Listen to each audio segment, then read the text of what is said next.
যদি আমার ঘরের বাচ্চা জন্ম হয়, আর যদি অন্য একজন যারা ঈদ মিলাদুন নবী মানে না, যারা জুলুস মানে না, তাদের ঘরে যখন বাচ্চার জন্ম হয়, তারা খুশিতে মিষ্টি বন্টন করে, তারা খুশিতে লাট্টু গ্রামের মধ্যে বাটে, তারা খুশিতে ঘরের মধ্যে ঘরের লোককে, মেহমানজনকে, গ্রামবাসীদেরকে দাওয়াত করে। কেন ভাই?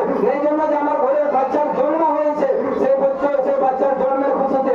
আজ একজন সাধারণ ঘরের মধ্যে যদি একজন বাচ্চার নাম করে গোটা গ্রামের মানুষকে খাওয়ান দাওয়ান করানো হয়, তাহলে যে নবীর জন্য আল্লাহ পাক আমাদেরকে এই দুনিয়ার মধ্যে পাঠিয়েছেন, এই দুনিয়া বানিয়েছেন, আমাদেরকে জীবন দিয়েছেন, তাহলে সাধারণ ঘরের বাচ্চার নাম করে যদি গ্রামের মানুষকে খাওয়ানো যায় আর খুশি মানানো যায়, তাহলে যে নবীর জন্য আমরা জীবন পেয়েছি, সেই নবীর জন্য কি আমরা খুশি নির্ধারণ করতে পারি না?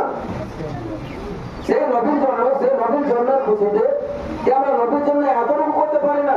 যে নবী আমার আপনার জন্য রাত দিন আল্লাহর কাছে কেঁদে কেঁদে দোয়া করেছে, কি দিন কি রাত সব সময় আল্লাহ নবী আমার আপনার জন্য কেঁদেছেন।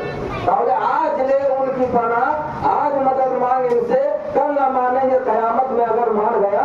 आज যদি এই দুনিয়ার মধ্যে নবীকে মহব্বত করতে পারেন, আজ যদি এই দুনিয়ার মধ্যে নবীর ভালোবাসা নিজের দিলের মধ্যে নিয়ে আর নিজের কবরের মধ্যে নবী যেতে পারেন, তাহলে আমার আল্লাহ বলছেন যে ও বান্দারে শুনো, নবীর মহব্বত নিয়ে যদি তোমরা ইন্তেকাল করো আর সে কবরের মধ্যে আসো, তাহলে সে কবরের জিন্দগিটা তোমাদের জন্য আমি জান্নাতের একটা আরামের জিন্দগি হিসাবে বানিয়ে দেবো। সুবহানাল্লাহ। তাহলে সেই নবীর মহব্বত রয়েছে। আজ আমরা কেন এত নবী করি? কারণ হচ্ছে যে এই নবীর জন্য আমরা সব কিছু করি।